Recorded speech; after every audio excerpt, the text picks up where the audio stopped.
As Algerian giants CR Belouizdad take on Jwaneng Galaxy of Botswana in a CAF Champions League Group C match on Friday, head coach Marcos Paqueta has said that his side are well prepared for the game and that he hoped to take advantage of fatigue amongst the opposition squad.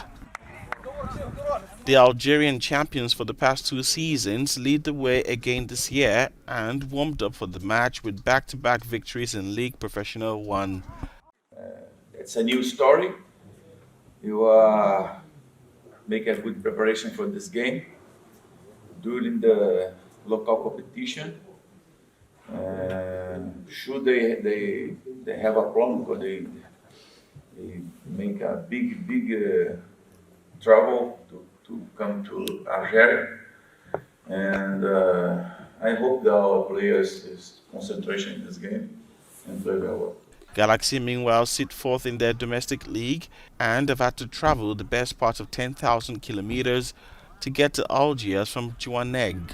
After 3 rounds of matches so far in Group C, Belouizdad shared the lead with Esperance of Tunisia on 5 points. Dozens of Guinea's representative parties threatened Wednesday to call for demonstrations if the ruling junta persists in keeping them out of the Transition Council and delaying the return of civilian power while humiliating their leaders. The parties signed a collective agreement signaling a breakout from their previous commitment to restrain from any form of disruption towards the junta, who took power by force in September 2021. The head of the junta, Colonel Mamadi Doumbouya, who became president on October 1st, has pledged to hand over power to elected civilians at the end of a transition period, but he has refused to issue a timeline as to when this will happen. Meanwhile, several parties have reproached the junta with a unilateral vision. They suspect it is seeking to discredit and humiliate its leaders by pushing them out of their homes in the name of a program to recover state property, as it has just done with 2 prominent national figures. A call for the repression of economic offences set up by the authorities has become an instrument which, according to them, is being used to disqualify troublesome political leaders. They are now calling for a permanent framework for dialogue to discuss on the timeline to the return of civilian power. They are also demanding respect for the law and human dignity. The military seizure of power was welcomed by population exacerbated by poverty, corruption, and the repression of the last few years of President Alpha Conde. I have decided. South African Judge Raymond Zondo was appointed on Thursday as head of the Constitutional Court, the highest court in the country.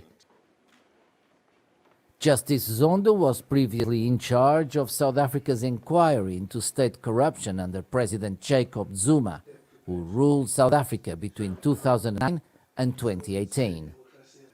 The judge was already a deputy president of the court. His appointment by head of state Cyril Ramaphosa follows lengthy televised hearings of the 4 candidates that took place during February. Zondo will now take office on the 1st of April, when the commission he chairs will prepare its 4th and final report on state corruption under Jacob Zuma. The court has always maintained that Zuma must comply with the commission's orders, including imprisonment. Zuma's imprisonment triggered protests that degenerated into riots and looting that left more than 350 people dead.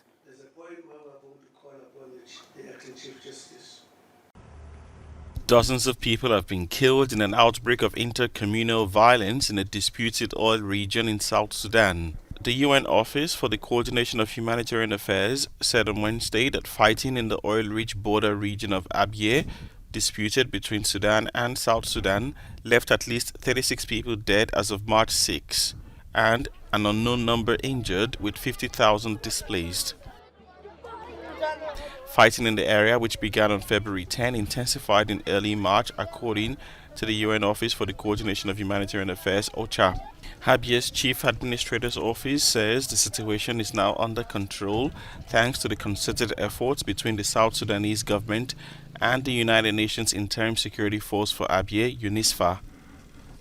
Abyei, caught between Sudan and fledgling South Sudan, has been a flashpoint between the two countries since the South gained independence in July 2011.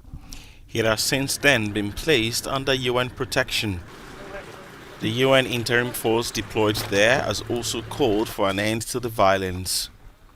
The US embassies in Juba and Khartoum issued a statement expressing their grave concern over the escalating violence in the region. South Sudan separated from its northern neighbor in 2011 for a 22-year civil war.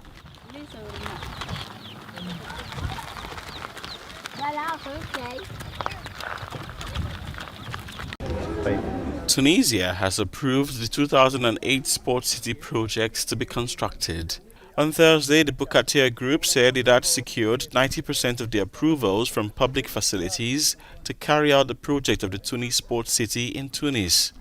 Speaking at a press conference on Thursday in Tunis, executive chairperson of the Bukhatir Group, Afif Benjawi, said the project will soon be launched, but according to a new development model.